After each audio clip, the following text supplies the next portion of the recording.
it's fundamental for this club, pivotal for the club moving forwards that we have someone like him. No, that we have him at the helm for everything that he's about, like all of the passion, the common sense, and how concise he is in how he communicates. You've just heard of that. You've heard all of that. Where he's from, what he wants to do, with a group, where he wants to take the group, and how well driven he is. It's bigger than just how brilliant he is on the field. Like it's all encompassing. He's a motivational force for me as a coach, not just the players that he plays with. So massive show of intent from him for the direction the club's going. Not just this season, but in the next 2, 3 that span beyond it and forever, hopefully. But that's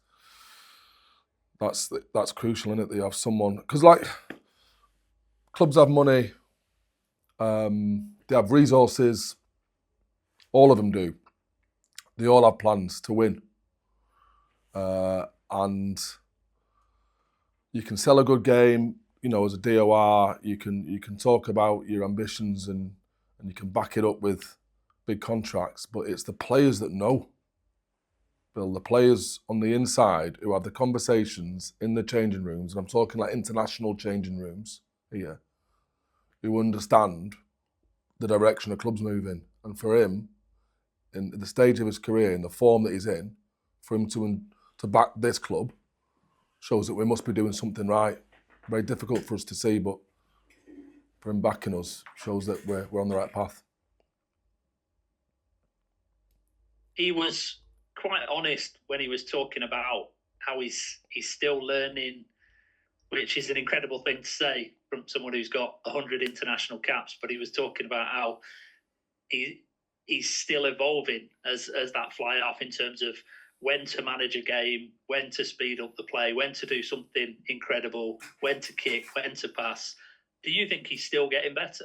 I do. And I spoke about this in the week.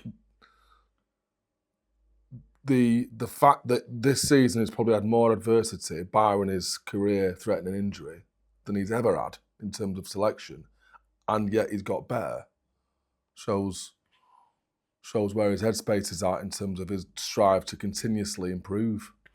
The game evolves, teams get better physically, the athletes improve, and to match pace, people like Fordy, who have been a long time, have to keep evolving and growing as well. Otherwise, you'll get left behind. So, and he's that's what's so great about him. You know what I mean? If he's 100 caps and he says himself that there's loads more growth, then it makes you turn to yourself, doesn't it, and say, right, like I need to do better, and that's catching. Like I say, that's catching within an environment that it's contagious. Yeah, brilliant to have in the camp for not just his ability as a player, but for that kind of attitude. Yeah, I think it's imperative. And it's fun, then, isn't it? Like if you're just trying to maintain a status quo, this works for us. Let's continue to do this. I think your life would get a little bit boring, wouldn't it? But if you feel like you're growing and you're shifting and you're changing and there's variation through necessity of where the game's going, then you're always on a trajectory which will sometimes take a dip, but generally is on the way up.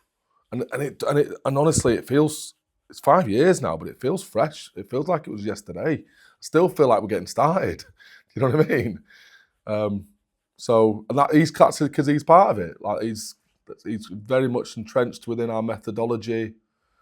The feedback loops. Who have one of the first people I ring up on a Sunday, and it's sometimes it's with his baby, and other times I ring you back. But there's always a conversation to be had there, which I'm very lucky to have a man like him in my corner. And you mentioned you've known that this announcement was coming for a while. Was there ever any worry that he would go elsewhere, or were you always confident that the club would that tale. Well, despite assurances of his brother, Joey, yeah, always a worry that that's just a constant threat, innit? You can't, just because we, and I say it's not me, it's like we've got a vision and we've got an ambition, and I come in the back end and he'd started talking about the higher purpose of not just the club but the region, and that's special, that. But just because you've got that doesn't mean everyone's going to follow you. I'm by no means some kind of spiritual leader, you know what I mean? These guys have their own lives and their own wants and desires for their families and for themselves. But when you're aligned like that, like we seem to be at the moment, there's no better feeling, is there? Like you've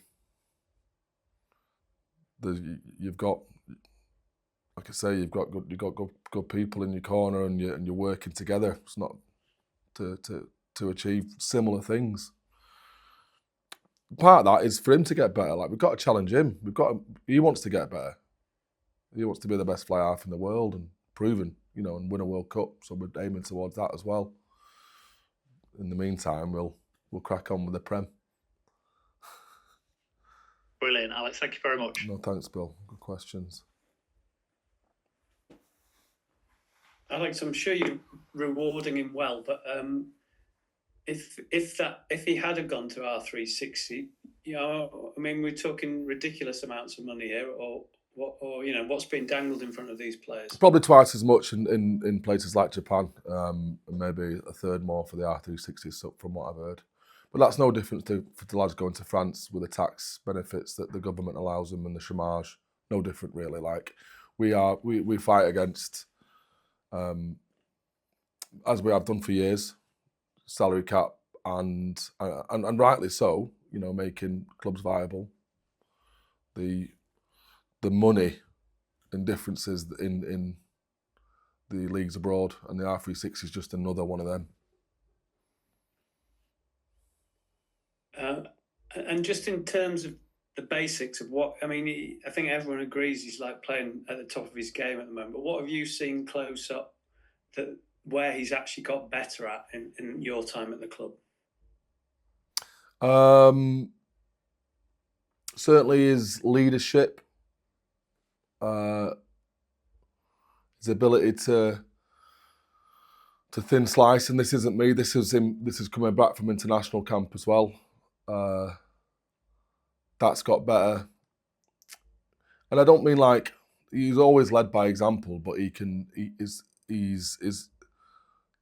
for him to be able to detract his own feeling and get the lads onto what the next thing is concisely, with purpose, task orientated. That's improved.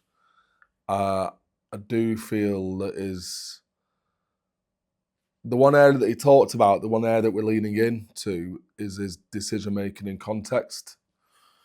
So arguably, there might be tens who can attack the line a little bit better. Marcus Smith scored 2 good tries at the weekend. He's great ball in hand on front foot.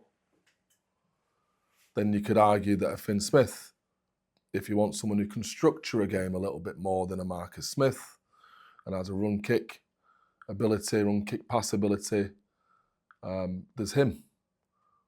But I like both of those kind of things with a contextual decision making that's born from years of experience and 100 caps.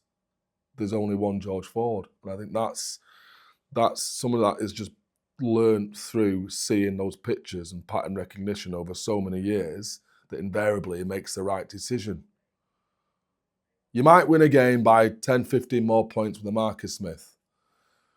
I think you'll definitely lose less games with George Ford, because it almost makes it inevitable with what he does with the ball that the outcome is going to go your way, because of the amount of opportunities you get in the right areas of the field that you get. And then layered on top of that, he's attacking the line better, isn't he, at the moment? And he had to, because that was where the game was going. That was where it was evolving. So he's had to evolve that part of his game.